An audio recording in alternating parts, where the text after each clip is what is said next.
Yes, জসিমউদ্দিনের জন্মস্থান হচ্ছে বাংলাদেশের ফরিদপুর, ঠিক আছে। ওনার এই যে কাব্য নকশিকাঁথার মাঠ, যেটা 1929 সালে প্রকাশিত হয়, 1929 সালে প্রকাশিত হয়। কবির জন্ম 1904 খ্রিস্টাব্দে এবং মৃত্যু হচ্ছে 1976 খ্রিস্টাব্দে। তাহলে কবি জসিমউদ্দিনের জন্ম হলো 1904-এ এবং মৃত্যু হচ্ছে 1976। নকশিকাঁথার মাঠ ওনার একটা বিখ্যাত সব এবং ওনার সব থেকে জনপ্রিয় কাব্যগ্রন্থ, এটা তো ঠিক। প্লাস হচ্ছে এটা হলো শোক কাব্য, ঠিক আছে। এটা হচ্ছে একটা শোক কাব্য, যেখানে ওই যে রূপাই আর সাজুর যে প্রণয় কাহিনী সেটাই কাব্যের মধ্যে লেখা হয়েছে। আর আমাদের যে কবিতা সেটাও এই নকশিকাঁথার মাঠ থেকেই নেওয়া হয়েছে। যেখানে বলছে যে তবে এটা কি বলছে যে যখন রাখাল, মানে এটা তো রূপাই আর সাজুর বড় বেলাকার, যখন ছোটবেলা ছিল, রাখাল যখন ছিল রূপাই, তখন মাঠে মাঠে সে বাঁশি বাজিয়ে বেড়াতো। আর সেই তার বাঁশির আওয়াজ, শব্দ এত মানে আর কি এত শোকার্ত ছিল, এত বেদনার্ত ছিল, তার মধ্যে এত ব্যথা বেদনা ছিল, যেটা মনের মধ্যে এসে লাগতো, ঠিক আছে। তার সেই ব্যথা বেদনা বোঝাবার মতো তার তখন সেই অবস্থা ছিল না, কিন্তু তার বাঁশির আওয়াজের মধ্য দিয়ে সে সেটাকে কি করতো, প্রকাশ করতো। আমরা যেমন বিভিন্ন রাজা বাদশার সুখ দুঃখের কাহিনী নিয়ে রচনা লিখি আর কি, কিন্তু মানে যারা আর কি পল্লীর কোলে নির্বাসিত সেই সমস্ত ভাই বোনদের দুঃখ কাহিনী, যাদেরটা বোঝা যায় কখনো বোঝা যায় না, তো সেগুলো নিয়ে আমরা অনেক সময় চিন্তাই করি না। পাখি, এই যে বনের যারা পাখি তারা কাঁদতেই জানতো না, ঠিক আছে। তাদের বেদনার কথা ভাষায় ব্যক্ত করতে তারা পারত না। তাই জন্য কবি বলেছেন, যদি মাটিতে কান পেতে থাকেন, যদি তিনি শোনেন, তাহলে কিন্তু সেই সমস্ত মানুষের বেদনা কিছুটা হলেও কিন্তু অনুভব করা যাবে, ঠিক আছে। চলো এবার মূল কাব্যটা দেখি। এটা হচ্ছে মূল কবিতার এটাই বিষয়বস্তু। বলছে, মাঠের রাখাল বেদনা তাহার আমরা কি অত বুঝি, মিছেই মোদের সুখ দুঃখ দিয়ে তার সুখ দুঃখ খুঁজি, ঠিক আছে। আমাদের ব্যথা কেতাবেতে লেখা, পড়িলেই বোঝা যায়। বলছে আমাদের কেতাবেতে মানে বইতে, ঠিক আছে। কেতাব মানে বই। যে লেখে বেদনা, যে বুঝো বাসিতে, কেমনে দেখাবো তাই। বলছে এই যে আমাদের যে মনের ভেতরের যে বেদনা, সেটা তো কেউ বুঝতে পারবে না, তো সেটাকে কিভাবে বোঝাবো, সেটাকে কিভাবে বোঝাবো সেটাই বলেছেন। তাহলে মাঠের রাখাল বেদনা তাহার আমরা কি অত বুঝি, আমরা কি বুঝতে পারি সকলের বেদনা, এটাই বলা হয়েছে।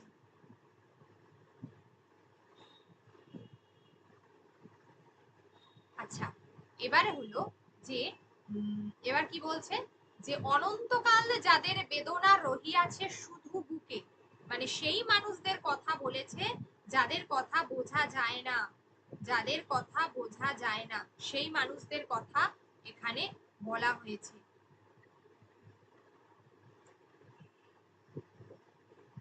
আচ্ছা, তারপর বলছে যে এদেশের কবি রাখে নাই যাহা মুখের ভাষায় টুকে, সে ব্যথাকে আমি কেমনে জানাবো, তবুও মাটিতে কান। অর্থাৎ কবি এখানে বলছেন যে এদেশের অন্যান্য যারা কবিরা রয়েছে তারা কখনোই সেই মানে সেই সমস্ত মানুষগুলোর যে বেদনা তাদেরকে কখনোই কি প্রকাশ করেনি, ঠিক আছে। তাহলে আমি শুধুমাত্র কিভাবে তাদের কথা জানাবো। বলছে তবু যদি মাটিতে কান দাও, যদি তাদের তুমি যদি মাটিতে কান দাও, তাহলে কান পেতে রহি কবু শোনা যায় কি কহে মাটির প্রাণ। তাহলে মাটির প্রাণ কি বলছে সেটা কিন্তু নিঃসন্দেহে বোঝা যাবে। মোরা জানি খোঁজ বৃন্দাবনেতে ভগবান করে খেলা। বৃন্দাবনে কেন বলা হয়েছে, শ্রীকৃষ্ণর ধাম, তাই না। শ্রীকৃষ্ণের কথা এখানে বলা হয়েছে। রাজা বাদশার সুখ দুঃখ দিয়ে গড়েছি কথার মালা। বলছে এটা যদি রাজা বাদশার কথা হয় তাহলে কিন্তু সবাই সেটা জানতে চায়, ঠিক আছে। তাহলে সবাই সেটা জানতে চায় যদি এটা রাজা বাদশার কথা হয়। এমনি সাধারণ মানুষের কথা বলে এটা কেউ কিন্তু মানে কি বলতে চাইছে। এটা সাধারণ মানুষের কথা বলে কেউ সেভাবে কি করছে না, এই বিষয়ে কিন্তু বলতে চাইছে না। এবার বলছে যে পল্লীর কোলে নির্বাসিত এ ভাই বোন গুলো হয়, তাহলে এই যে মানুষগুলোর কথা বলা হয়েছে যারা পল্লীর কোলে নির্বাসিত, তাদের কথা বলা হয়েছে এখানে। ঠিক আছে, এই মানুষগুলোর কথা বলা হচ্ছে যারা পল্লীর কোলে, যে সমস্ত মানুষগুলো রয়েছে তাদের কোলে, যাদের কথা কেউ জানতে চায় না, যাহাদের কথা আধ বোঝা যায়, তারা নিজেরা তাদের নিজেদের দুঃখকে প্রকাশ করতে পারে না। আধ বোঝা যায়, আধও নাহি বোঝা যায়, মানে কখনো অর্ধেকটা বোঝা যায়, কখনো আবার সেটুকুও বোঝা যায় না। তাহাদেরই এক বিরহিয়া বুকে কি ব্যথা দিতেছে দোল, কি করিয়া আমি দেখাইব তাহা। কবি বলছেন তাহলে আমি তাদের দুঃখ বেদনার কথা কিভাবে দেখাবো। ঠিক আছে, তাদের আমি দুঃখ বেদনার কথা কিভাবে দেখাবো, কি করিয়া আমি দেখাইব তাহা, কোথা পাবো সেই বল। তাদের কথা আমি কোথায় পাবো, মানে তাদের, তারা যে ব্যথাটাকে প্রকাশ করতে চাইছে, আমি সেই ব্যথাটাকে বোঝাবো কি করে। কবি এটাই বলছেন যে আমি সেই ব্যথাকে বোঝাবো কি করে। একদম শেষে দেখো বলছে যে সে বন বিহগ কাঁদিতে জানে না। বনের যে পাখি, বিহগ মিন্স পাখি, বেদনার ভাষা না। ব্যাধের সায়ক, সায়ক মানে কি তীর, সায়ক মানে হচ্ছে তীর, বিধি আছে জানে তার বেদনা। ঠিক আছে, সায়ক মিন্স হচ্ছে তীর। বাজায় রূপাই বাঁশিটি বাজায় মনের মতন করে। রূপাই, এখানে সেই রূপাইয়ের কথা বলা হচ্ছে যে বালক অবস্থায় ছিল, বালক অবস্থায় তার কথা বলা হচ্ছে। ঠিক আছে, সে ব্যথা, যে ব্যথা সে বুকে ধরিতে পারেনি সে ব্যথা বাঁশিতে ঝরে। ঠিক আছে, যে ব্যথা সে বুকে এখনো পর্যন্ত ধরতে পারেনি সেই ব্যথাই তার বাঁশিতে ঝড়ে, এই কথাটাই বলা হয়েছে। বোঝা গেল কবিতাটা কি বলতে চেয়েছে তাহলে।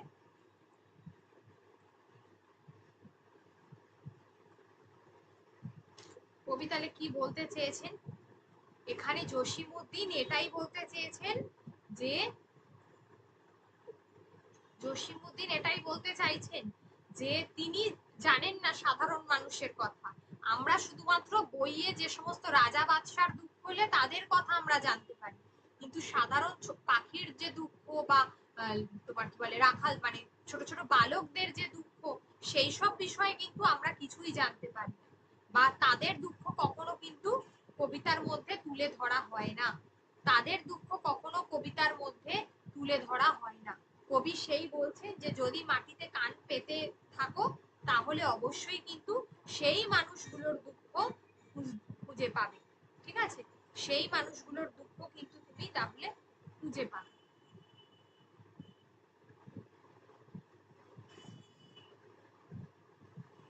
কবি জসিমউদ্দিনের কবিতায় এটাই বোঝা যাচ্ছে।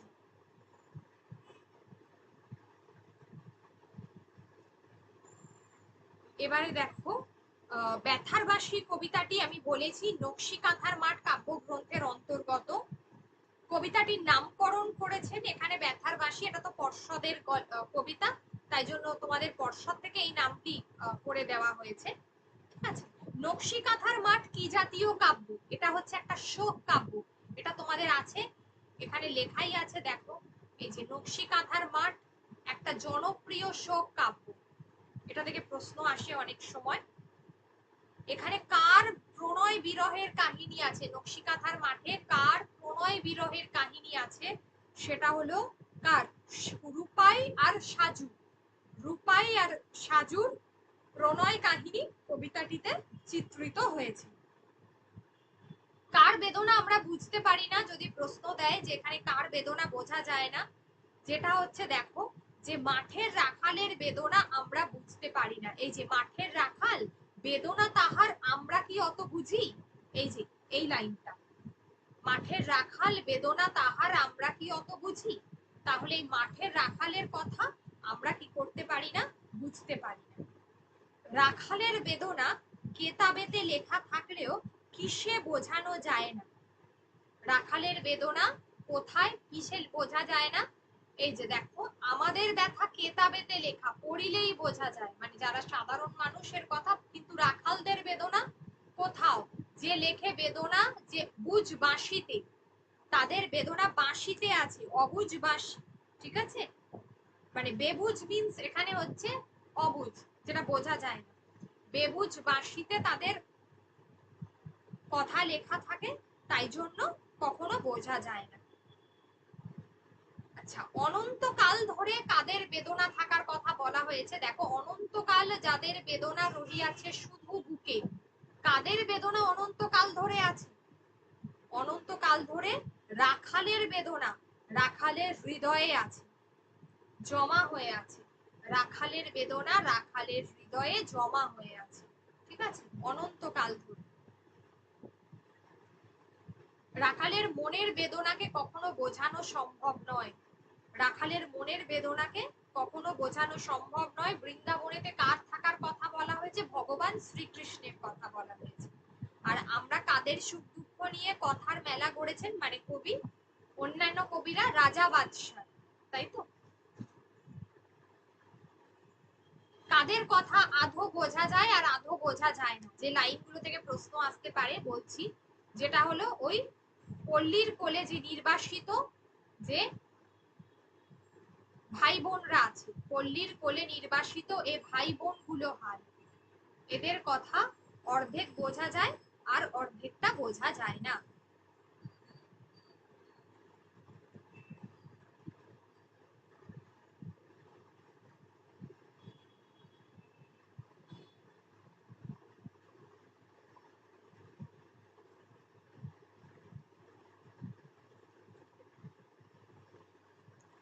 যাহাদের কথা আধো বোঝা যায় আধো নাহি বোঝা যায়, তাহাদেরই এক বিরহিয়া বুকে কি ব্যথা দিতেছে দোল, কি করিয়া আমি দেখাইব তাহা, কোথা পাবো সেই গুণ। ঠিক আছে, এখানে কাদের বেদনার, দেখা একটা লাইন আছে, কাদের বেদনার ভাষা নেই, সেটা হলো বন বিহগ, বনের পাখি, বিহগ মানে পাখি।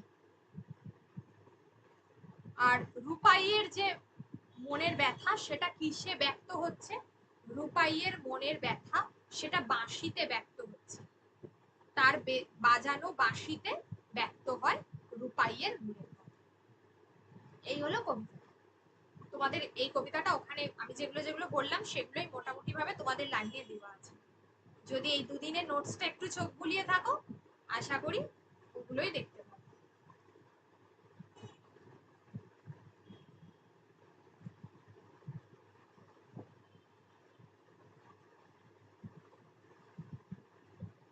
আচ্ছা, যদি কোনো লাইনে কোনো অসুবিধা থাকে বলো, আদারওয়াইজ জন্মভূমি আজ কবিতাটা পড়া। জন্মভূমি আজ এই কবিতাটা পড়া।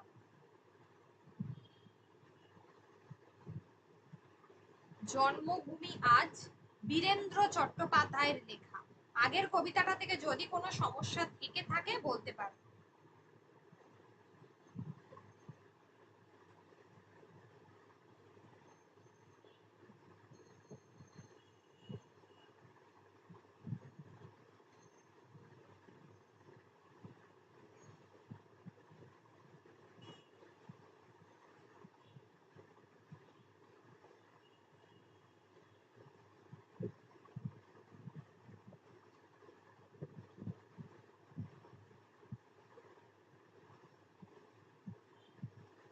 কোনো অসুবিধা আছে জন্মভূমি আজ থেকে, এই সরি এ থেকে, ব্যথার বাঁশি থেকে?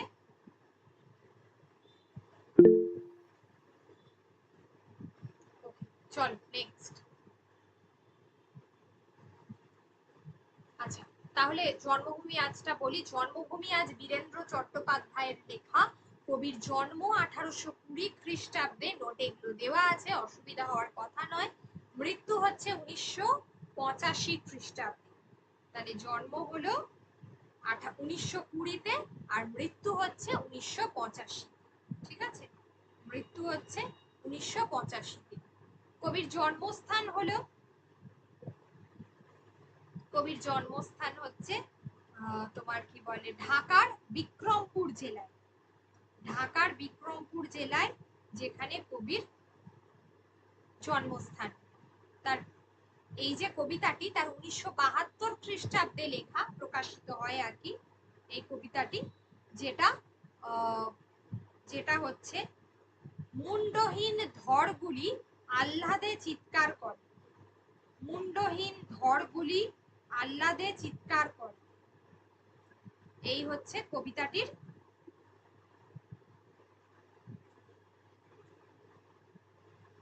এই হচ্ছে কবিতাটার উৎস।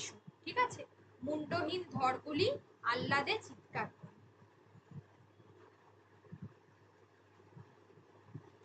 আচ্ছা দেখো, কবিতাটা হচ্ছে, এটা বীরেন্দ্র চট্টোপাধ্যায়ের কবিতা, বললাম আগেই, লেখক হচ্ছে বীরেন্দ্র চট্টোপাধ্যায়।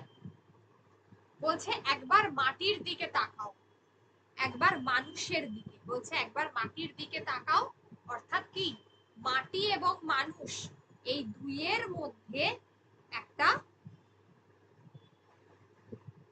একটা আত্মীয়তার সম্পর্ক গড়ে তোলার কথা বলা হয়েছে। মাটি এবং মানুষ এই দুইয়ের মধ্যে একটা সম্পর্ক গড়ে তোলার কথা বলা হয়েছে। মাটি এবং মানুষের মধ্যে একটা আত্মার সম্পর্ক, একটা আত্মিক সম্পর্ক গড়ে তোলার কথা বলা হয়েছে।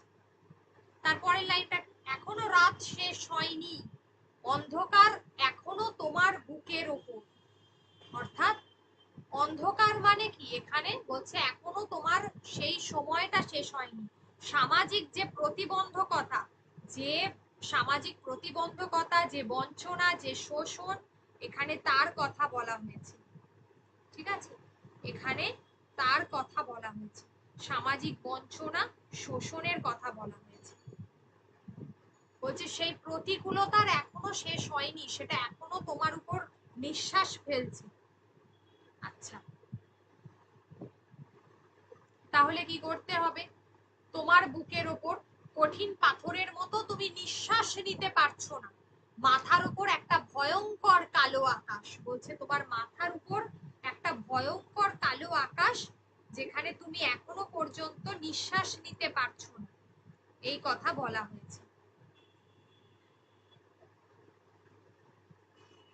এখনো বাঘের মতো থাবা উঁচিয়ে বসে আছে, তুমি যেভাবে পারো এই পাথরটাকে সরিয়ে দাও। অর্থাৎ এই যে সামাজিক বঞ্চনা, এখানে পাথর মানে থাবা উঁচিয়ে, অর্থাৎ মানুষকে এই যে থাবা উঁচিয়ে বসে থাকা বা যে বঞ্চনার কথা বলা হয়েছে, এই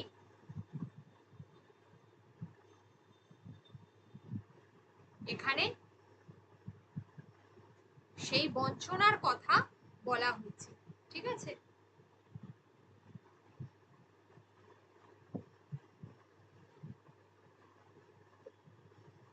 এখানে সেই বঞ্চনার কথা বলা হয়েছে। অর্থাৎ তুমি এই যদি পাথর, অর্থাৎ পাথর প্রমাণ এই যে সামাজিক বঞ্চনা, এটাকে যদি সরিয়ে না দাও, তাহলে আর আকাশের ভয়ঙ্করকে শান্ত গলায় এই কথাটা জানিয়ে দাও যে তুমি ভয় পাওনি।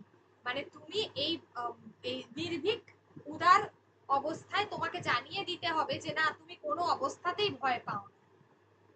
মাটি তো আগুনের মতো হবেই যদি তুমি ফসল ফলাতে না জানো, যদি তুমি বৃষ্টি আনার মন্ত্র ভুলে যাও, তোমার স্বদেশ তাহলে মরুভূমি।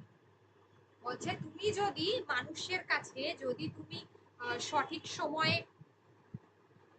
যদি তুমি না আর কি পৌঁছতে পারো, বা ধরো যদি তুমি সঠিক সময় ফসল ফলাতে না পারো, বা এক কথায় আমরা বলতে পারি আমাদের, আমরা অভিযোজন শব্দটা জানি না, যে মানুষকে পরিস্থিতির সঙ্গে খাপ খাইয়ে নিতে হয়, তাই তো? এখানে সেটাই বলেছে যে তুমি যদি সৎভাবে বাঁচতে না পারো, তুমি যদি অত্যাচারীর বিরুদ্ধে প্রতিবাদ করতে না পারো, তাহলে কি হবে?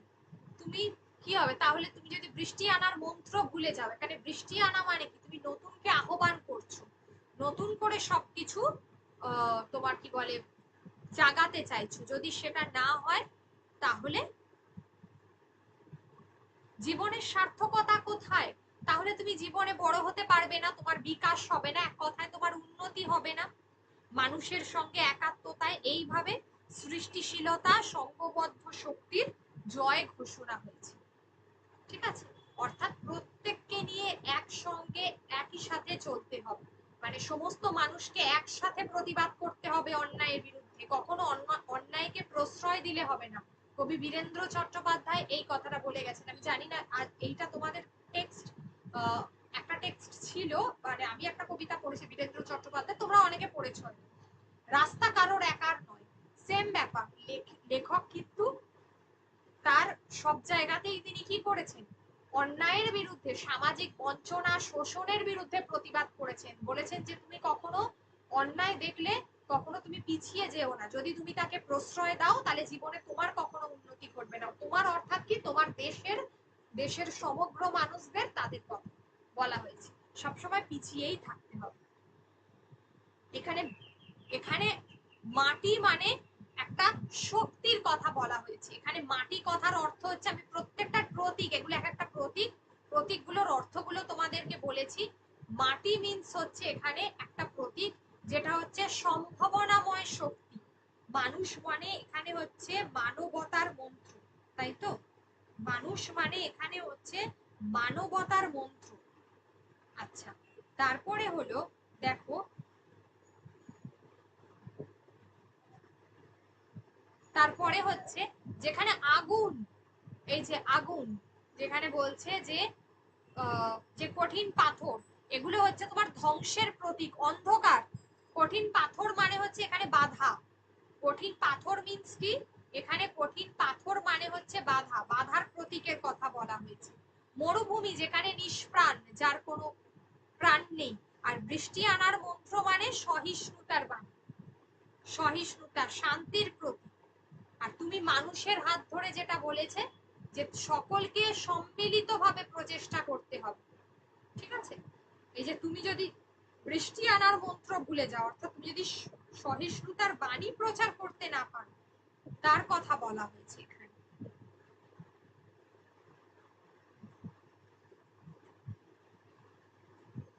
তার কথা এখানে বলা হয়েছে, ঠিক আছে?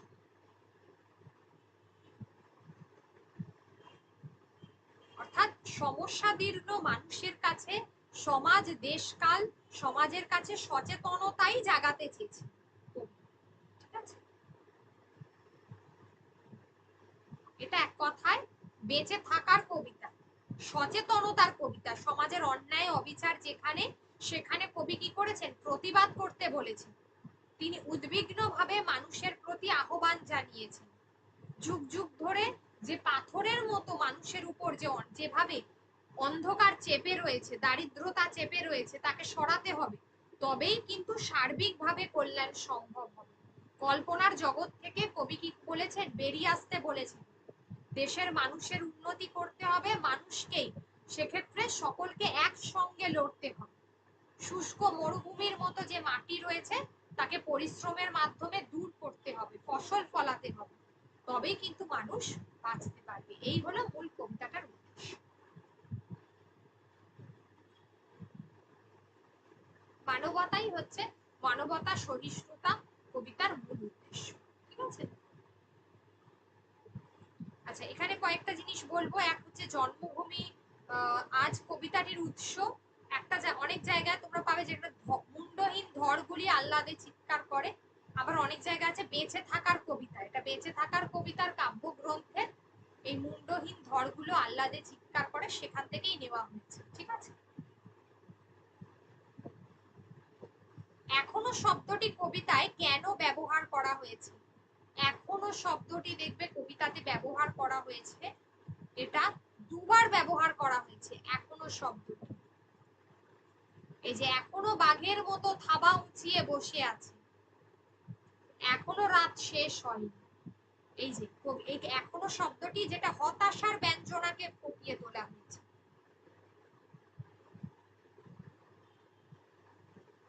মাথার উপর একটা ভয়ঙ্কর কালো আকাশ, এই ভয়ঙ্কর কালো আকাশটা কি, যে সমাজ ব্যবস্থায় আমরা বাস করছি, সেখানে মুষ্টিমেয় লোক, সংখ্যাগরিষ্ঠতা বেঁচে থাকার অধিকারকে বিপন্ন করে দিয়েছে, তাদেরকে বলা হয়েছে। আর বাঘ কাদের বলা হয়েছে, শোষক শ্রেণী, যারা শোষণ করে থাকে তাদেরকে বলা হয়েছে।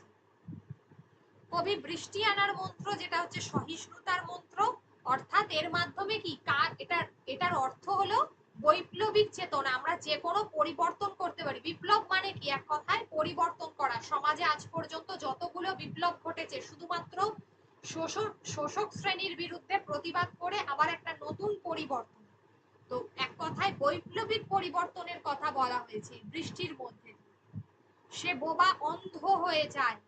বোবা অন্ধ হয়ে যায় কখন?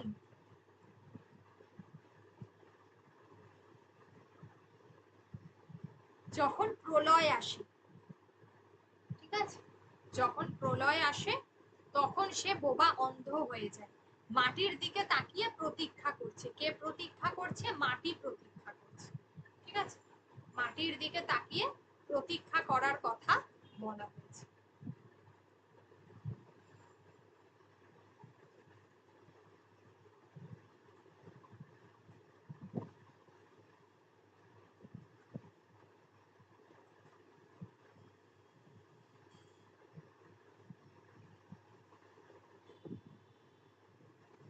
মাটির দিকে তাকিয়ে প্রতীক্ষা করার কথা বলা হয়েছে, এখানে এটাই বলা হয়েছে। চলো,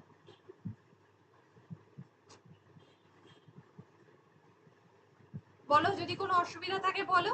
আর লাস্ট কবিতাটা বাকি আছে তোমাদের, নবম শ্রেণীর সাহিত্য সঞ্চয়নের লাস্ট কবিতা, এই তার পরিচয়।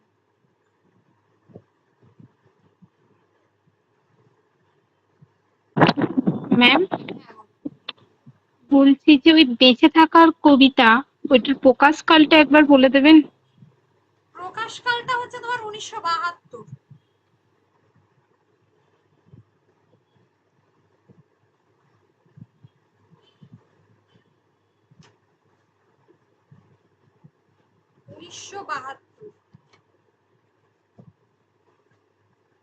ওখানেই আছে মুন্ডহীন ধরগুলি আহ্লাদে চিৎকার করে, তারই একটা অংশ এইটা। 1972।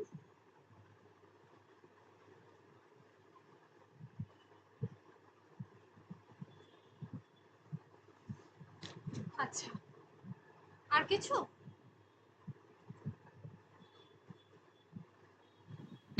না না ম্যাম, এটুকুনি।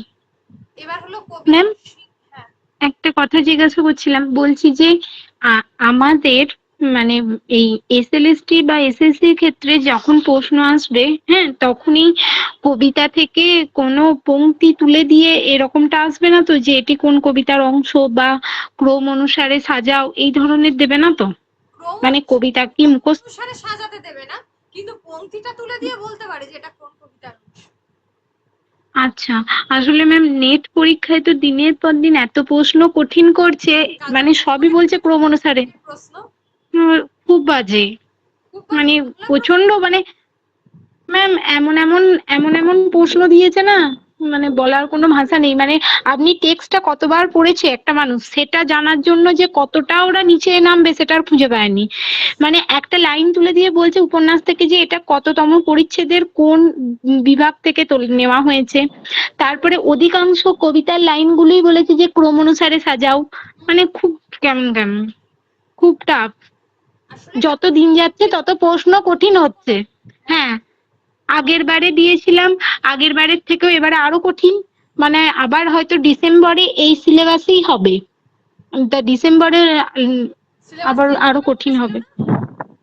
হ্যাঁ বলেছিল তো, কিন্তু এই আশা করা যায় যে মানে সবাই যতটা বলছে আর কি, যে এই ডিসেম্বর পর্যন্ত হয়ে পরের থেকে চেঞ্জ হবে। হ্যাঁ, 2025 থেকে চেঞ্জ হবে।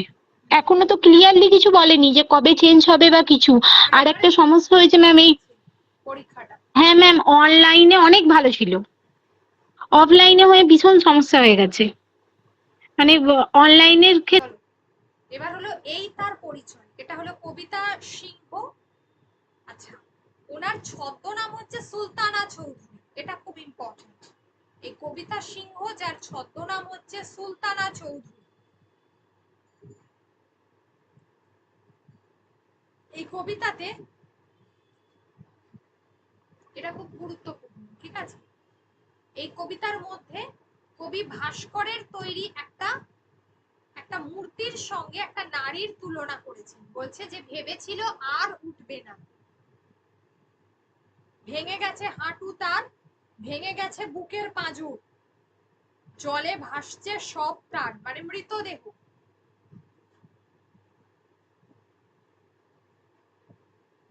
জলে ভাসছে সব তার উদল উকু, ভেবেছিলে দুর্নামের ঝাঁক ঝাঁক পুঁটি, খুবলে খেয়ে যাবে তার চোখ। ঠিক আছে,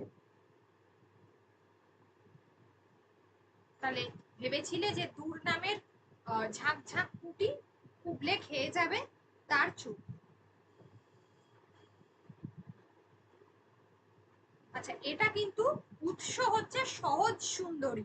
সহজ সুন্দরী থেকে এই কবিতাটা নেওয়া হয়েছে, 1965 সাল যার প্রকাশকাল, 1965 সাল প্রকাশকাল, সহজ সুন্দরী। ঠিক আছে,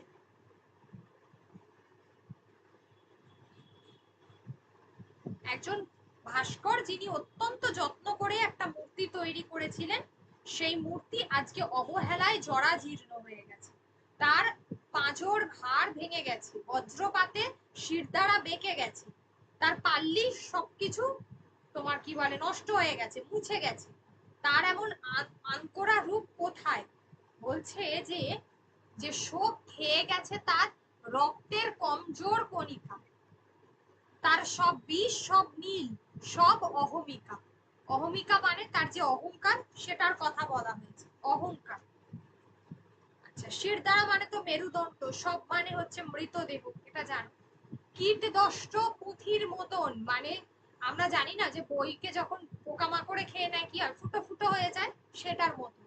পুঁথির মতন তার ছিদ্র করে নিয়েছে জলুস, চিনতে না পারে না তাকে তাহার ভাস্কর। বলছে একজন ভাস্কর যে তাকে তৈরি করেছে সেও চিনতে পারছে না, কোথায় সে আনকোড়া, কোথায় পালিশ, দাঁড়িয়ে রয়েছে তবু খাড়া সেজে, কখনো ঝোঁকেনি। এখন সে মূর্তি নয়, নয়তো প্রতিমা, এখন সে পৃথিবী পাথর, বেদনার কারুকর্মে শোকের কর্ণিকে, এখন সে নারী এক দৃষ্টান্তের মতো। তো বলছে যে এখনো সে খাড়া হয়ে দাঁড়িয়ে আছে, সে এখনো ঝুঁকে পড়েনি এই অবস্থায়, সে এখনো মূর্তি নয়, প্রতিমা নয়, সে এখন পাথর মাত্র, সে এখন শোকে বেদনায় জর্জরিত, নারীর দৃষ্টান্তের মতো হয়ে বিরাজ করছে, নারীর দৃষ্টান্তের মতো বিরাজ করছে। যাদের নেট পাস করা আছে, পিএসসির একটা পরীক্ষা হবে অ্যাসিস্ট্যান্ট প্রফেসরের, সামনেই বেরোবে ওটা, তারা দিতে পারবে, সিট কম থাকবে প্রচুর, কিন্তু দিতে পারবে।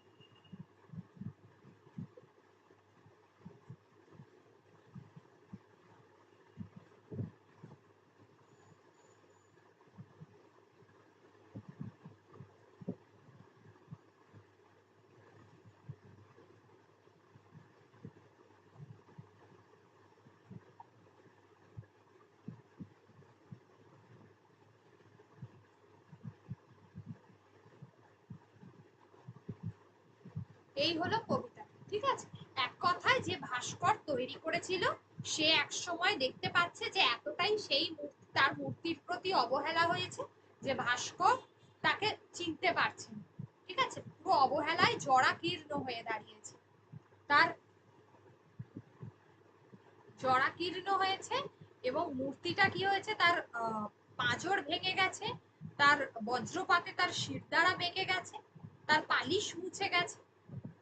তারপর দেখা যাচ্ছে তবু সে এখনো পর্যন্ত ঝুঁকে পড়েনি, অর্থাৎ পড়ে যায়নি, এখনো সে আর মূর্তিও নয়, প্রতিমাও নয়, সে একটা পাথরের মতো হয়ে গেছে। মানুষ যেমন শোকে তোমার কি বলে বেদনায় যেমন জর্জরিত হয়ে গেছে, জর্জরিত হয়ে যায়, ঠিক নারীর মতোই শোকে বেদনায় জর্জরিত নারীর দৃষ্টান্তের মতোই সে বিরাজ করছে।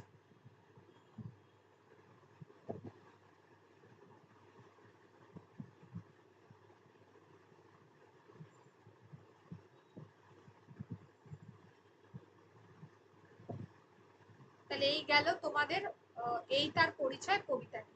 ওই সহজ সুন্দরী ওটা ওই জায়গাতে লিখে দাও, লিখে দিচ্ছি।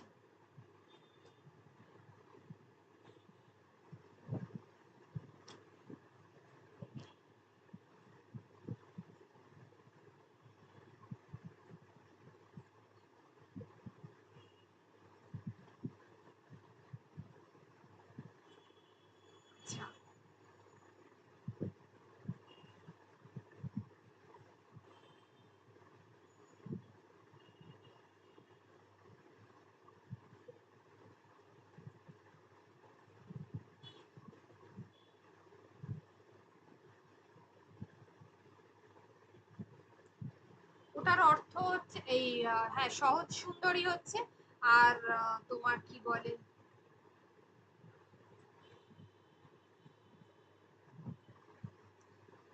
উদলটাকে কি বলা যায়, উদলটাকে বলা যেতে পারে যে আহ কি বলবো,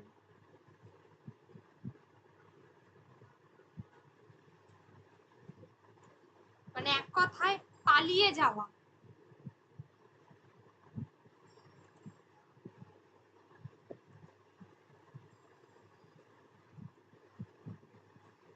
পালিয়ে যাওয়ার কথা বলা হয়েছে।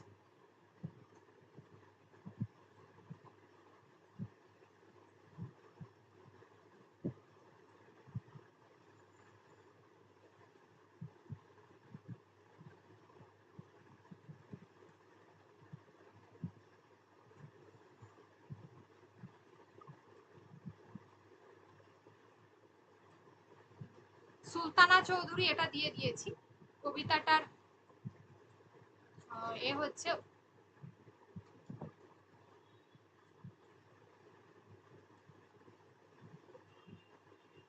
সহজ সুন্দর।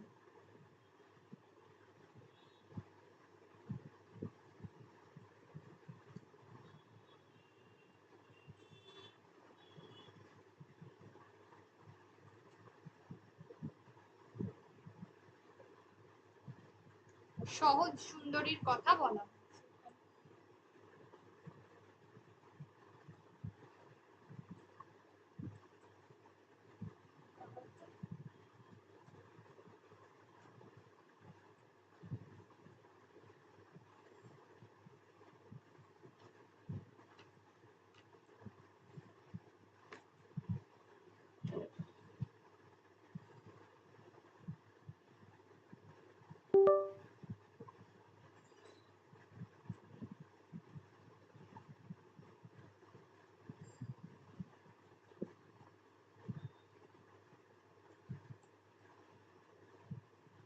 এই হলো কবিতাটার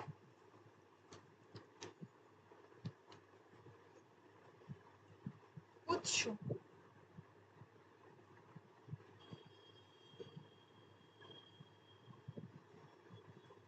এটা হলো কাব্যগ্রন্থের নাম, ঠিক আছে। এখানে আছে না, দুর্নামের ঝাঁকঝাঁক কুটি কি খেয়ে নেবে, দুর্নামের ঝাঁকঝাঁক কুটির কথা কেন বলেছে এই কথাটা, মানে দুর্নাম যে কোনো ব্যক্তিরই হতে পারে, ঠিক আছে, সেটা নারী অথবা পুরুষ, তবে নারীর বদনাম তার জীবনকে তছনছ করে দেয়। সমাজ সব সময় একটা বক্র মানে খারাপ দৃষ্টিতে নারীর দুর্নাম, নারীকে বেশি করে দুর্নাম করে। একটা পুরুষের যত না দুর্নাম হলে তার যত না নাম খারাপ হয়, তার থেকে একটা নারীর সমাজে দুর্নাম হলে বেশি নাম খারাপ হয়। অপমানে তাকে সেইভাবে বেঁচে থাকাটাই মুশকিল, এটাই এখানে বলা হয়েছে। ঝাঁক ঝাঁক কুটি মানে অনেক মানুষ। ভেবেছিলে বজ্রপাতে ভেঙে গেছে তার শিরদাঁড়া, অর্থাৎ এখানে বজ্রপাত মানে আঘাত। আঘাতে কি হয়েছে, প্রিয়জনের কাছে আঘাত পেতে পাওয়া, মানে সমাজের কাছ থেকে, তার প্রিয়জনের কাছ থেকে, এগুলো তার আঘাতে আঘাতে নারী ক্রমাগত শুদ্ধ হয়। সে কখনো কি হয়, তার প্রতিকূলতাকে এখানে বজ্রপাত বলা হয়েছে, তার সেই প্রতিকূলতাকে জয় করে তাকে আবার কি হয়, ঘুরে দাঁড়াতে হয়। ঘুরে দাঁড়ালেই তবেই কিন্তু সে জীবনে চলতে পারে।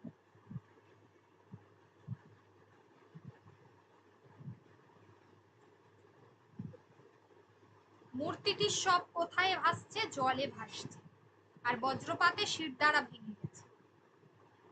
কবিতা সিংহের আরো যে গুরুত্বপূর্ণ কাব্যগ্রন্থগুলো আছে, যার মধ্যে সহজ সুন্দরী, তারপরে হচ্ছে পাপ পুণ্য পেরিয়ে,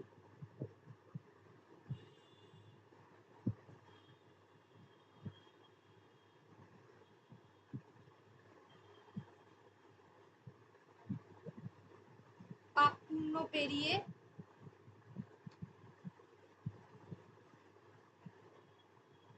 তারপরে হলো চারজন রানী যুবতী,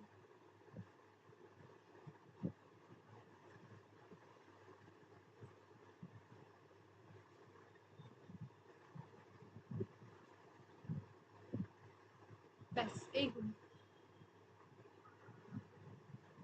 এইগুলো হলো কবিতা সিংহের গুরুত্বপূর্ণ কাব্য, যার মধ্যে তোমাদের পাঠ্য অংশের উৎস হচ্ছে সহজ সুন্দর।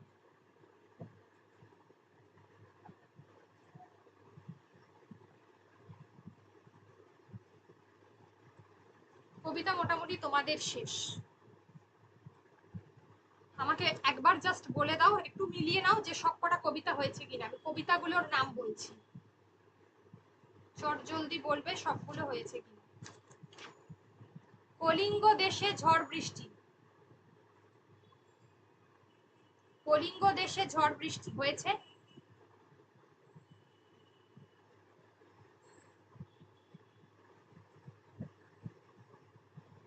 আচ্ছা, তারপরে হলো সাত ভাই চম্পা,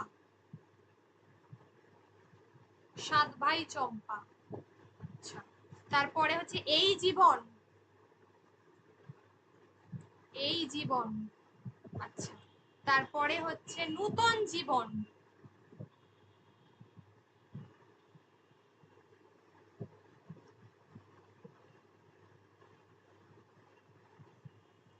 নূতন জীবন।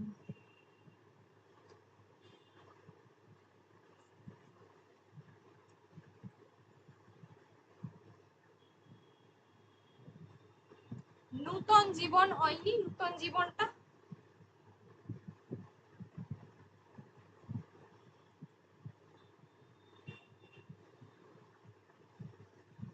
আচ্ছা, তারপরে হলো ঘর, অমিয় চক্রবর্তীর ঘর।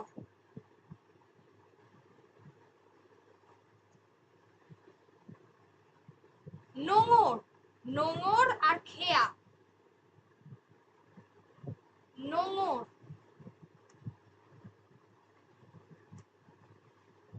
খেয়া, রবীন্দ্রনাথ ঠাকুরের খেয়া। আকাশে সাতটি তারা,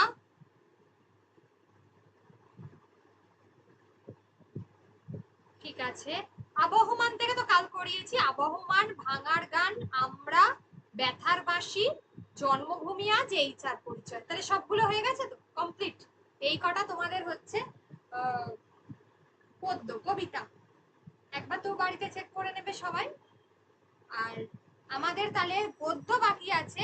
লাস্ট আমরা মনে হয় করেছিলাম উপোস পর্যন্ত, উপোসটা করিয়ে দিয়েছিলাম তো, বিভূতিভূষণ মুখোপাধ্যায়ের উপোস। চিঠি থেকে হবে, চিঠি, নিরুদ্দেশ, চিঠি, নিরুদ্দেশ আর ছুটি, রাধারানী আর চন্দ্রনাথ। এই কটা হবে, তাই তো? আগের কি কিছু গদ্য বাকি আছে দেখো তো। ধীবর বৃত্তান্ত, ইলিয়াস, দাম, নব নব সৃষ্টি, ঝোড়ো সাধু, পথে প্রবাসে, হিমালয় দর্শন, পালামু, বর্ষা। এই কটার মধ্যে কিছু বাকি আছে?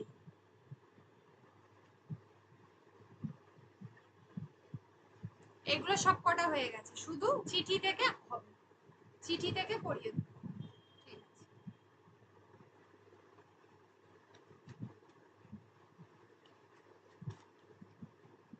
চিঠি থেকে মঙ্গলবার দিনকে করাবো এই উইকে। আজকে তো ক্রিয়ার কালটা করিয়ে দিচ্ছি, আর একটা কিছু করিয়ে দেবো, শুক্রবার দিনকে পড়াবো, ঠিক আছে? শুক্রবার দিন পড়াবো।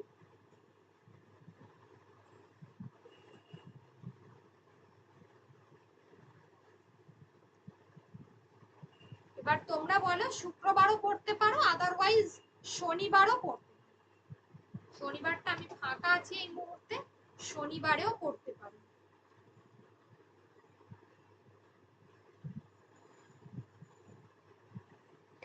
কাল, আজকে তো পড়ালামই।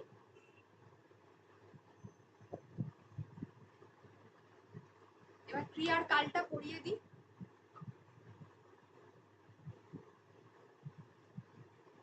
গদ্যটা মঙ্গলবার দিন হয়ে যাবে। গদ্যটা তো অনেক বড় আছে, একটা লাইন ধরে ধরে বলতে হবে।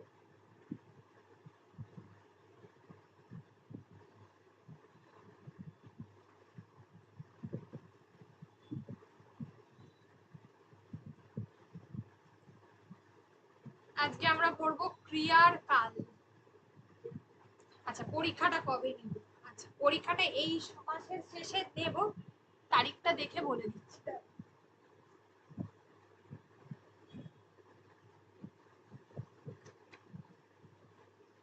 আজকে হলো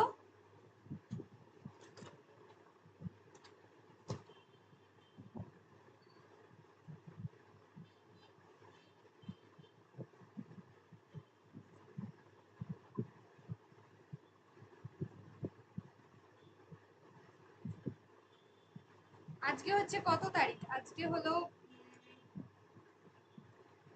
হচ্ছে 19 তারিখ, রাইট? 19th, হ্যাঁ। 28 29 তারিখে দিয়ে দাও। 28, 28 or 29 কবে দেবে বলো?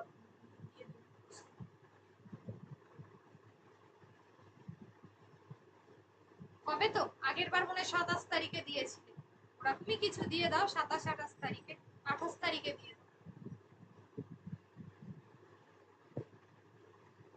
ঠিক আছে, 28 তারিখে দিয়ে দাও পরীক্ষা, ঠিক আছে?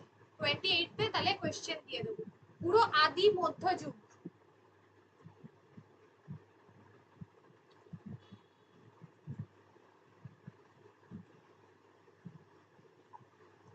আদি মধ্যযুগ।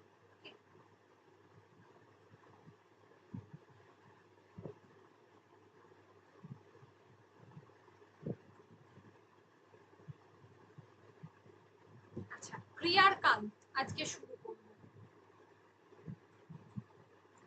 আসলে আমরা ক্রিয়ার কাল বলতে কি বুঝি?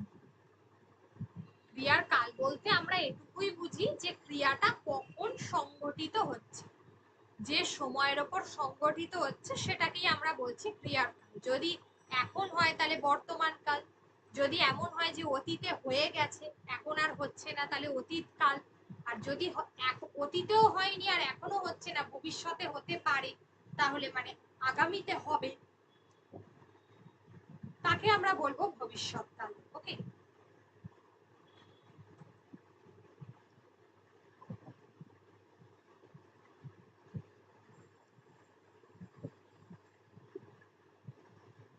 যেমন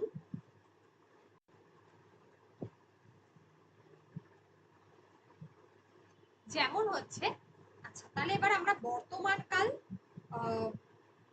এই যে কালগুলো রয়েছে এদের ভাগগুলো করব। এই ভাগগুলোই কিন্তু খুব কনফিউজড, ঠিক আছে? এই ভাগগুলোই হচ্ছে সব থেকে বেশি কনফিউজড। ক্রিয়ার কালটা হচ্ছে, ধরো এখানে বলছে সামান্য বা নিত্য বর্তমান, ঠিক আছে? সামান্য বা নিত্য বর্তমান অর্থাৎ ক্রিয়া, এই মুহূর্তে যে ক্রিয়াটা দেখা যাচ্ছে যেগুলো সবসময় চিরন্তন সত্য বোঝায়। নিত্য বর্তমান মানে যেটা হচ্ছে চিরন্তন সত্য বোঝাচ্ছে যেটাকে, যেমন ধরো সূর্য পূর্ব দিকে ওঠে, সূর্য পশ্চিম দিকে অস্ত যায়, এগুলোর তো কোনো চেঞ্জেস নেই, এগুলো হতেই থাকে।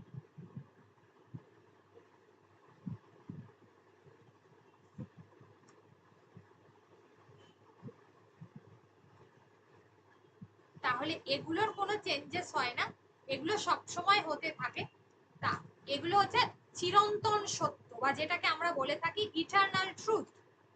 এইগুলোকে আমরা বলবো নিত্য বর্তমান, যে ক্রিয়ার কাজ সাধারণত ঘটে থাকে। যেমন গরু ঘাস খায়, যেমন আছে, যেমন হচ্ছে ওরা কাজ করে, ওরা কাজ করে, কাজটা ওরা করছে, মানে দেখবে ওই আমরা রবীন্দ্রনাথ ঠাকুরের ওরা কাজ করে যে কবিতাটা আছে সেখান থেকে নেওয়া হয়েছে, ওরা কাজ করে।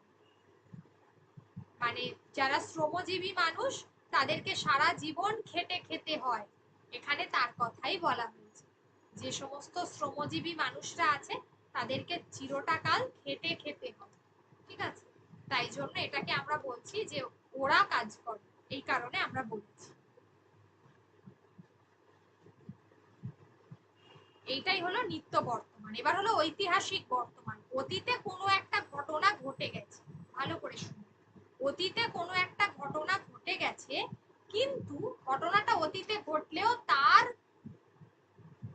তার বর্তমানে তার একটা ইম্পর্টেন্স রয়েছে। রবীন্দ্রনাথ ঠাকুর 1913, রবীন্দ্রনাথ ঠাকুর গীতাঞ্জলি পুরস্কার পান, এই কথাটি যদি আমি বলি, বা সরি গীতাঞ্জলি, রবীন্দ্রনাথ ঠাকুর নোবেল পুরস্কার পান গীতাঞ্জলির জন্য।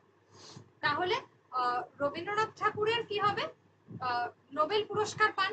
তাহলে এটা হচ্ছে, আমি যদি বলি এটা হবে ঐতিহাসিক বর্তমান, অর্থাৎ ইতিহাসে ঘটনাটা ঘটলেও তার একটা গুরুত্ব রয়েছে।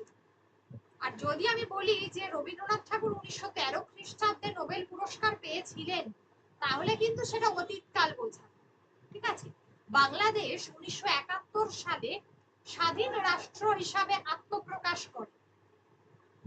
তাহলে এখানে কি হবে, যে বাংলাদেশ 1971-এ স্বাধীন রাষ্ট্র হিসাবে তোমার কি বলে আত্মপ্রকাশ করলেও বিষয়টার কিন্তু একটা গুরুত্ব রয়েছে, এবং বর্তমানে সেই গুরুত্বটা রয়েছে, এবং সারা জীবন সেই গুরুত্বটা থাকে। যে আমরা যে ধরনের তোমার কি বলে ঘটনার দেখতে পাই যে বর্তমানেও সমান গুরুত্ব রয়েছে, অতীতে ঘটনাটা ঘটলেও তাকে আমরা বলে থাকবো ঐতিহাসিক বর্তমান। ওকে, তাহলে নিত্য বর্তমান আর ঐতিহাসিক বর্তমানের মধ্যে যদি মনে করো যে কোনো সমস্যা দেখা দিচ্ছে, তাহলে বলতে পারো। যে ক্রিয়ার কাজটা এখন চলছে সেটাই তো বর্তমান কাল। এই বর্তমান কালে যতগুলো ভাগ আছে, যার মধ্যে হচ্ছে একটা বললাম যে সামান্য বর্তমান, একটা বললাম সামান্য বর্তমান যেটা, সেটা হচ্ছে যেমন ধরো আমি বললাম যে গরু ঘাস খায়, রাম রোজ স্কুলে যায়, এইগুলো যে ক্রিয়াটা স্বভাবতই বর্তমানে ঘটছে। আর নিত্য বর্তমান, নিত্যবৃত্ত মানে যেটা নিয়মিত ভাবে ঘটে, বা যেটাকে আমরা বলতে পারি যেটা ওই ইটারনাল ট্রুথ, যেটা সেটাকে বলা হয়। আর ঐতিহাসিক বর্তমান, যে ইতিহাসে কোনো একটা ঘটনা ঘটে গেছে কিন্তু যার গুরুত্ব এখন সমানভাবে তোমার রয়েছে, সমানভাবে এই ঘটনাটার গুরুত্ব রয়েছে, তাকে আমরা বলে থাকি ঐতিহাসিক বর্তমান। ঠিক আছে, সমানভাবে এটার গুরুত্ব রয়েছে, তাহলে সেটা হচ্ছে ঐতিহাসিক বর্তমান। তাহলে এটা নিয়ে কোনো সমস্যা আছে? প্রথম দুটো নিয়ে ঘটমান বর্তমান বলবো। আচ্ছা, ঘটমান বর্তমান বলছি। ঘটমান বর্তমান হচ্ছে তুমি একটা কাজ এখন করছো, ধরো এই যে আমি তোমাদেরকে পড়াইতেছি, ঠিক আছে, মানে এখনো আমি পড়াচ্ছি, কাজটা এখনো চলছে, শেষ হয়নি, মানে কাজটা আমি এখনই করছি, কাজটা শেষ হয়ে যায়, এখন অনুষ্ঠিত হচ্ছে, তাকে আমরা বলছি ঘটমান বর্তমান। আর পুরা ঘটিত বর্তমান হচ্ছে একটা কাজ সামান্য আগে হয়েছে, এখন শেষ হয়ে গেছে, কিন্তু তার ফলটা বর্তমান আছে।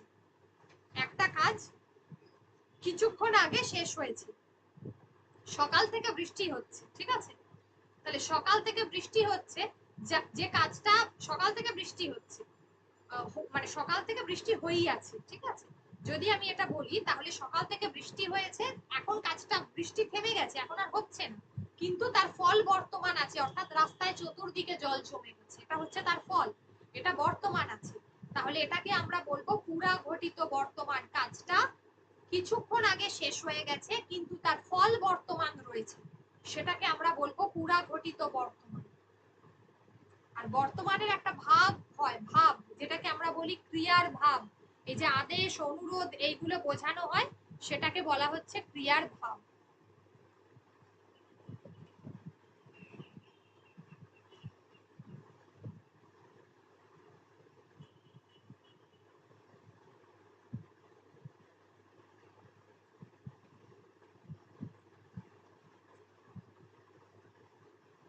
ক্রিয়ার ভাব বলি সেটাকে, ঠিক আছে।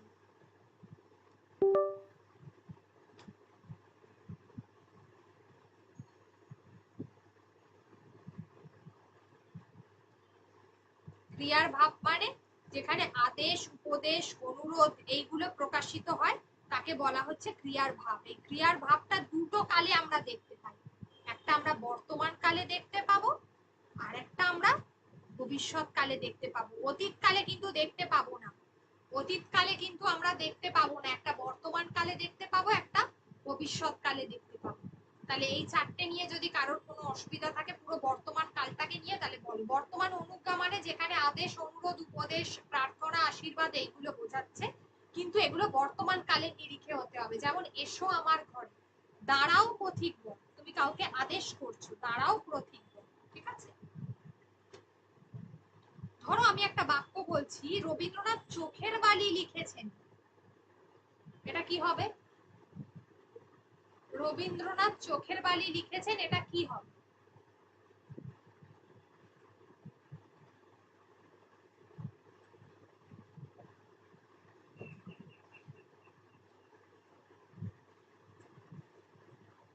রবীন্দ্রনাথ চোখের বালি লিখেছেন, এটা কোন বর্তমান কাল হবে? এখনো পর্যন্ত বর্তমানটাই পড়িয়েছি, তোমরা আমাকে বলো এটা কোন বর্তমান কাল হবে, কি বুঝবে?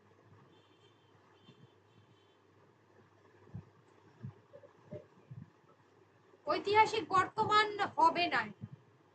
তার কারণ হলো রবীন্দ্রনাথ চোখের বালি লিখিয়াছেন, ঠিক আছে? তাই জন্য এটা মানে এটা কিছু লেখাটা আগে হয়ে গেছে, কিন্তু যার ফলটা কিন্তু বর্তমান আছে। আর কেন এটা ঐতিহাসিক বর্তমান হবে না? কারণ চোখের বালি সেইভাবে ঐতিহাসিক ইতিহাস সংক্রান্ত কোনো আবেদন নেই, তাই জন্য এটা পুরা ঘটিত বর্তমান। তাহলে এটা কি হবে? শব্দটার অর্থ পুরা ঘটিত বর্তমান, ঠিক আছে? এটা হলো পুরা ঘটিত বর্তমান।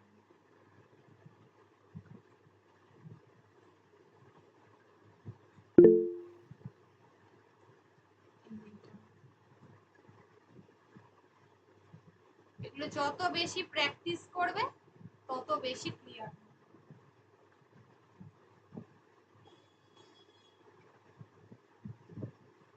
আচ্ছা, তারপর ধরো আরেকটা বলছি, কমল গোলাপ গাছে জল দিচ্ছে। কমল গোলাপ গাছে জল দিচ্ছে, কি হবে? ঘটমান, এটা রাইট হয়েছে। ঘটমান হবে, কারণ কমল এখন গোলাপ গাছে জল দিচ্ছে, ঠিক আছে? এখনই সে কাজটা করছে, তার কাজটা চলছে। তাহলে এগুলো হলো বর্তমান কাল। বর্তমান কাল নিয়ে যদি কারোর কোনো সমস্যা থাকে বলো, আদারওয়াইজ অতীত কাল বলো। অতীতকালও ঠিক তাই, সামান্য অতীত মানে অতীতে যে ঘটনাটা ঘটে গেছে, কিছুক্ষণ আগে একটা কাজ শেষ হয়ে গেছে, সেটাকে বলা হচ্ছে।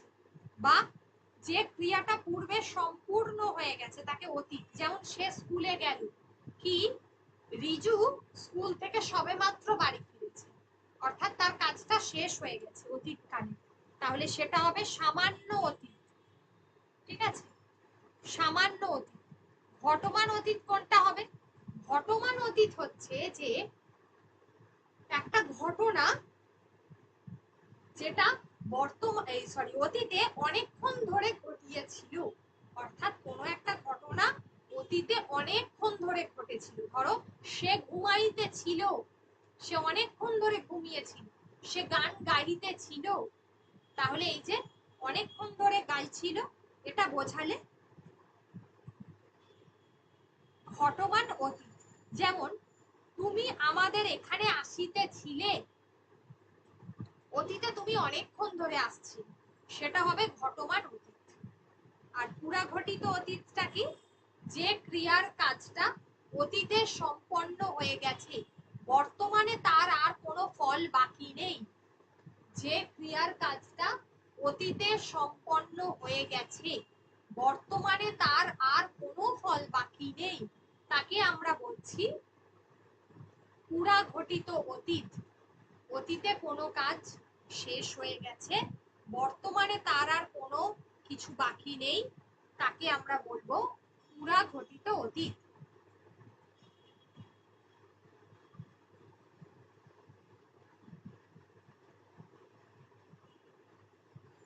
তাকে আমরা বলবো পুরা ঘটিত অতীত।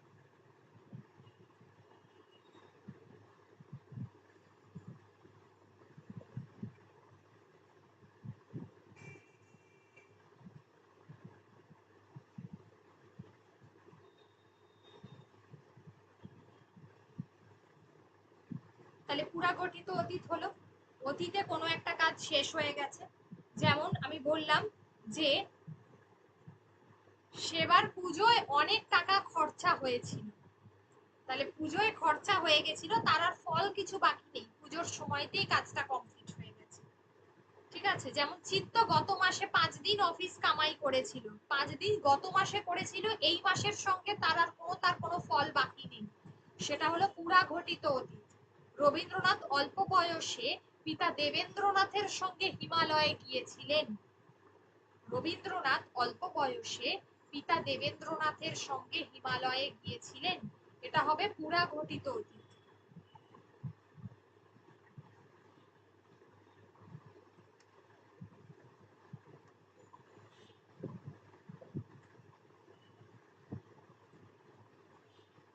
এটা বোঝাতে কি ব্যবহার করা হবে? এটা হচ্ছে পুরা ঘটিত অতীত। ঠিক আছে, মানে অতীতে কোনো একটা কাজ ঘটে গেছে কিন্তু তার ফল আর বর্তমান নেই, সেটা হলো পুরা ঘটিত। আর এবার হচ্ছে নিত্যবৃত্ত অতীত। নিত্যবৃত্ত অতীত মানে তুমি অতীতে কোনো একটা কাজ করতে, অতীতে তুমি কোনো একটা কাজ করতে অনেক দিন ধরে করেছো কিন্তু বর্তমানে আর করো। ধরো হোস্টেলে থাকাকালীন আমরা প্রায় অনেক রাত অবধি আড্ডা মারতাম, তাহলে হোস্টেলে থাকাকালীন তুমি এটা করতে, এখন আর করো না। ঠিক আছে, সেটা বোঝালে নিত্যবৃত্ত অতীত। যেমন রামবাবু আগে রোজ এখানে আসতেন, মানে আগে তিনি রোজ এখানে আসতেন, এখন আর আসেন। তখন তুমি বাজনা বাজাতে আমি গাইতাম, লাইনটা দেখো, তখন তুমি বাজনা বাজাতে আমি গাইতাম, তাহলে তুমি তখন বাজনা বাজাতে, এখন আর তুমি বাজাও না। তাহলে অতীতে কোনো একটা কাজ তুমি অনেকক্ষণ ধরে করেছিলে, অতীতে কোনো একটা কাজ, সরি হ্যাঁ যেটা বলছিলাম, হ্যাঁ অতীতে বেশ কিছুদিন ধরে তুমি কোনো একটা কাজ করেছো। ঠিক আছে,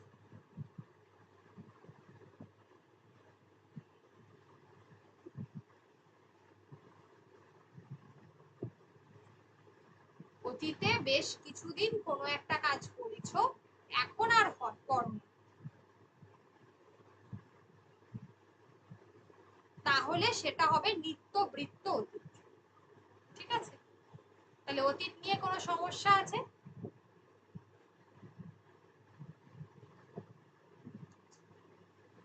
এগুলো হলো প্র্যাকটিস, আমি প্র্যাকটিস করাবো ফ্রাইডেতে, ওই দিনকে। আচ্ছা ওই দিন আর কি করবে বলো তো, ফ্রাইডেতে বলো, ওই দিনকে ব্যাকরণ একটু প্র্যাকটিস করাবো বা ব্যাকরণ পড়াবো। যদি ব্যাকরণ করো তাহলে কি কোন চ্যাপ্টার করবে বলো, তোমরাও মাঝে সাঝে একটু বলো, নইলে বোর লাগবে।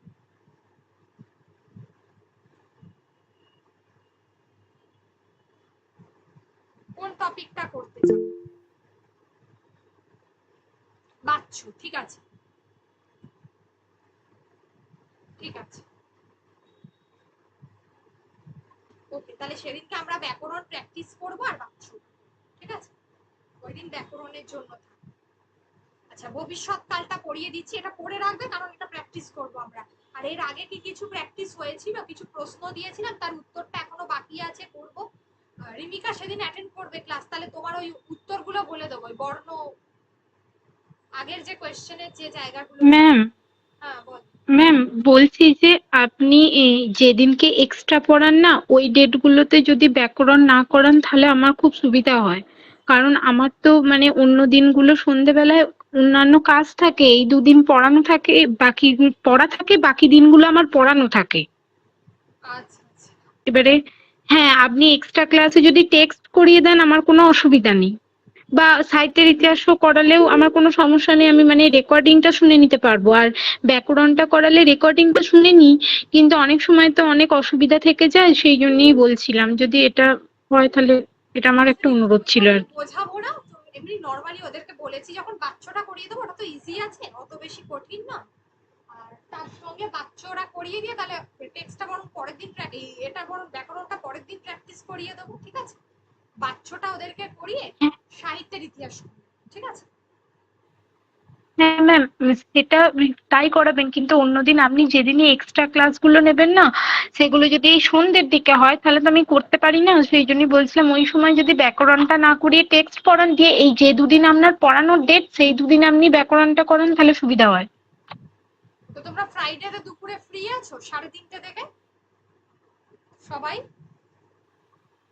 বিকালের দিকে কোনো সমস্যা নেই ম্যাম। 3:30 4টেতে কোনো কাজ আছে কারো?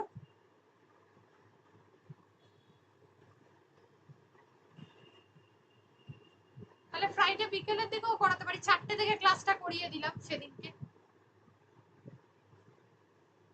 ও ডিউটি আছে, না না ঠিক আছে ছেড়ে দাও। আচ্ছা আচ্ছা ঠিক আছে ছাড়, সমস্যা আছে ওই দিনকে ওই বাচ্চ করো, বাচ্চ বলেছো, আর সাহিত্যের ইতিহাসটা করো, ঠিক আছে? আমি এটা আবার নেক্সট উইকেই করি, আর এবার থেকে ঠিক আছে। আর ম্যাম বলছি যে কারকের একটা প্র্যাকটিস সেট দেবেন না? কারকের ঠিক আছে দেবো, কারকের দেবো। হুম হুম। আচ্ছা ভবিষ্যৎকাল, দেখো অতীতকালে কিন্তু কোনো ক্রিয়ার ভাব বলছিলাম, যেটা বললাম সেটা কিন্তু হয় না, শুধুমাত্র বর্তমান কালে হয় অনুজ্ঞা ভাব যেটা, ঠিক আছে? ভবিষ্যৎ অনুজ্ঞা হয় আর বর্তমানে অনুজ্ঞা হয়, কখনোই কিন্তু তোমার কি বলে অতীতে কোনো অনুজ্ঞা হয় না, অতীতে কোনো অনুজ্ঞা হয় না, বর্তমানে অনুজ্ঞা হয় বলেই দিয়েছি আগে, আর ভবিষ্যতেও অনুজ্ঞা হয়। এবার আমরা প্রথমে পড়ি সামান্য বর্তমান বা নিত্য, সরি সামান্য ভবিষ্যৎ বা নিত্য ভবিষ্যৎ। নিত্য ভবিষ্যৎটা কি, যে ভবিষ্যতে কোনো একটা কাজ চলছে, ঠিক আছে? কোনো কাজ ভবিষ্যতে হচ্ছে সাধারণভাবে, ঠিক আছে, সেটাকে আমরা বলছি সামান্য ভবিষ্যৎ। যেমন ধরো আমি বললাম যে ঢালিব বাড়ি ধারা, দিবে আর নিবে, মিলাবে মিলিবে, যাবে না ফিরে, ঠিক আছে? ঢালিব বাড়ি ধারা, এটা একটা লাইন। ঢালিব বাড়ি ধারা, তো এখনো ঢালেনি, ভবিষ্যতে ঢালবে, তো সেটা হচ্ছে নিত্য ভবিষ্যৎ, ঠিক আছে? সামান্য ভবিষ্যৎ, তাহলে সাধারণভাবে ভবিষ্যতে যে কাজটা হয়ে থাকে তাকে আমরা বলি সামান্য ভবিষ্যৎ। ঘটমান ভবিষ্যৎ হচ্ছে ভবিষ্যতে সাপোজ যদি কোনো কাজ অনেকক্ষণ ধরে হয়ে থাকে, তুমি ঘটমান ভবিষ্যৎ করুণা গান গাহিতে থাকিবে, তুমি ঘুমাইতে থাকিবে, মানে ভবিষ্যতে তুমি ঘুমোতে থাকবে, ঠিক আছে? অনেকক্ষণ ধরে যে কাজটা করছে, করুণা গান গাহিতে থাকিবে, সে আসিতে থাকিবে, অনেকক্ষণ ধরে কোনো একটা কাজ চলছে, সেটা ভবিষ্যতে চলছে, সেটা হলো ঘটমান ভবিষ্যৎ। এই তে ছিল, তে ছিলাম, এইগুলো আর ঠিক আছে, মানে এটা হইবে আর থাকিবে, থাকি, এইগুলো বোঝালে তখন ঘটমান ভবিষ্যৎ। আচ্ছা, তাহলে ঘটমান ভবিষ্যতে হচ্ছে ভবিষ্যতে কোনো একটা কাজ দীর্ঘক্ষণ ধরে ঘটবে, তাকে আমরা বলি ঘটমান ভবিষ্যৎ। আর পুরাঘটিত ভবিষ্যৎ, পুরাঘটিত ভবিষ্যৎ হচ্ছে একটা কাজ ভবিষ্যতে, অতীতে হয়তো হয়েছিল, বর্তমানে হয়তো হয়েছে, কিন্তু কোন রকম ভবিষ্যতে হয়েছে কিনা এখনো সেটা মাত্র বোঝা যাচ্ছে না, ঠিক আছে? ঘটে থাকতে পারে ভবিষ্যতে, সেটাতে কোনো কনফার্মেশন নেই, অতীতে হয়েছে, বর্তমানে হয়েছে, কিন্তু ভবিষ্যতে যে হবে এরকম কোনো কনফার্মেশন নেই, সেটাকে আমরা বলি পুরাঘটিত ভবিষ্যৎ। যেমন তোমরা হয়তো অমর্ত্য সেনের নাম শুনে থাকবে, তাহলে তোমরা হয়তো অমর্ত্য সেনের নাম শুনে থাকবে, মানে এখনো শুনেছো কিনা জানি না, শুনে থাকতে পারো, ঠিক আছে?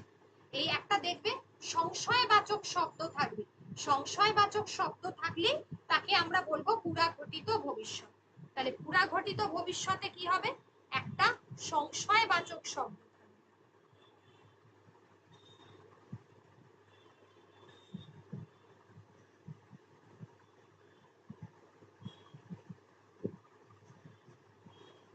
সংশয়বাচক একটা শব্দ থাকবে, যেটা হচ্ছে পুরাঘটিত ভবিষ্যৎ।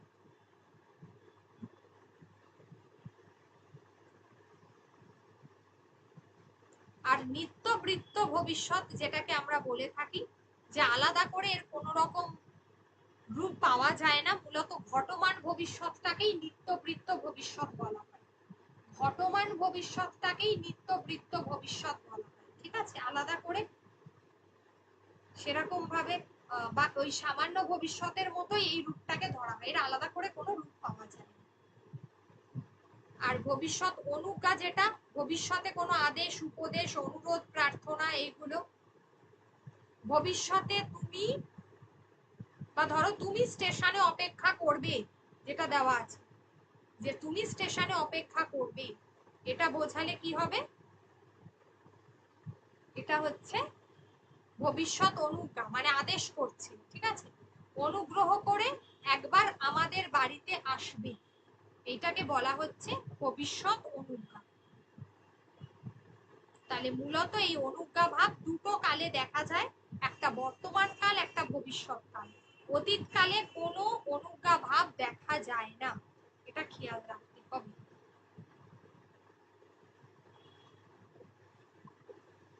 ভগবান সকলের মঙ্গল করবে, ঠিক আছে, এটা প্রার্থনা বিষয়, এটা হলো ভবিষ্যতের অনুজ্ঞা। তাহলে এবার বলো যে কারোর কোনো অসুবিধা আছে কিনা। তাহলে এইটা এই যে ক্রিয়ার ভাবটা দিয়ে দিয়েছি, দেখো ক্রিয়ার দুটো ভাব, একটা অনুজ্ঞা ভাব, একটা হচ্ছে নির্দেশক ভাব। এই অনুজ্ঞা ভাবটা তো বলেই দিলাম তোমাদেরকে দুটো কালে হয়, ভবিষ্যতে আর বর্তমানে। নির্দেশক ভাবটা হচ্ছে মূলত যেটা সমাপিকা ক্রিয়ার দ্বারা কাজটা নির্দেশ করা হয়। সমাপিকা ক্রিয়ার দ্বারা কাজটাকে নির্দেশ করা হয়, যেমন সে পড়ে, পাখি উড়বে, সমাপিকা ক্রিয়ার দ্বারা কাজটাকে নির্দেশ করা হয়, তাকে আমরা বলছি নির্দেশক ভাব। সমাপিকা ক্রিয়ার দ্বারা কাজটাকে নির্দেশ করা হলে তাকে আমরা বলবো ক্রিয়ার ভাব, মানে নির্দেশক ভাব, ঠিক আছে।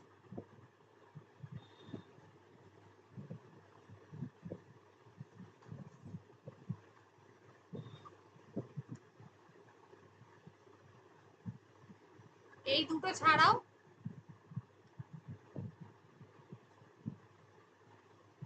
আরেকটাকে বলা হয় যে ঘটনান্তরা প্রেক্ষিত ভাব। ঘটনান্তরা প্রেক্ষিত ভাব অর্থাৎ যখন কোনো বাক্যে একটা ঘটনার উপর অন্য আরেকটা ঘটনা নির্ভর করে।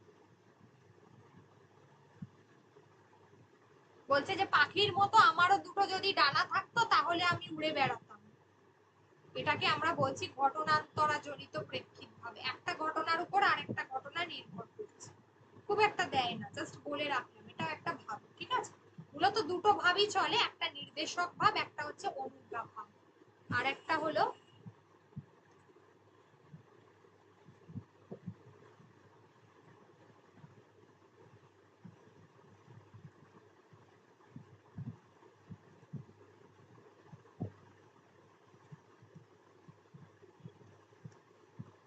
প্রেক্ষিত ভাব, যেটাকে আমরা বলে থাকি সংযোজক ভাব।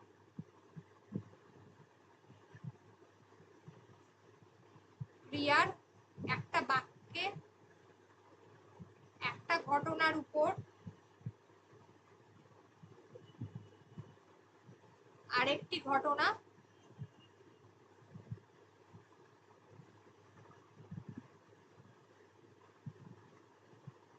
নির্ভর করে, ঠিক আছে, তাকে ঘটনান্তরা প্রেক্ষিত ভাব বলে।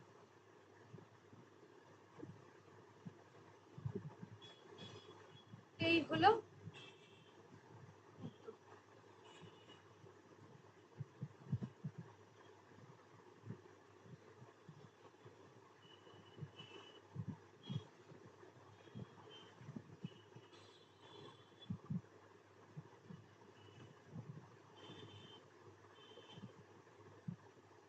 এই হলো উত্তর।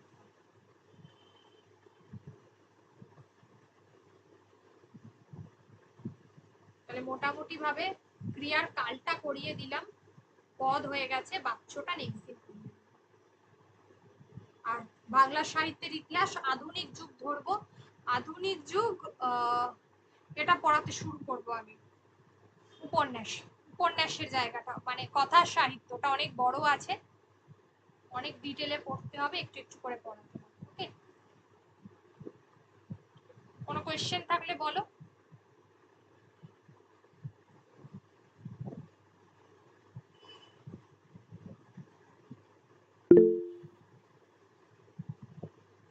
ঠিক আছে, তাহলে ফ্রাইডে, শুক্রবার দিন রাত 8টা থেকে যেমন ক্লাস হয়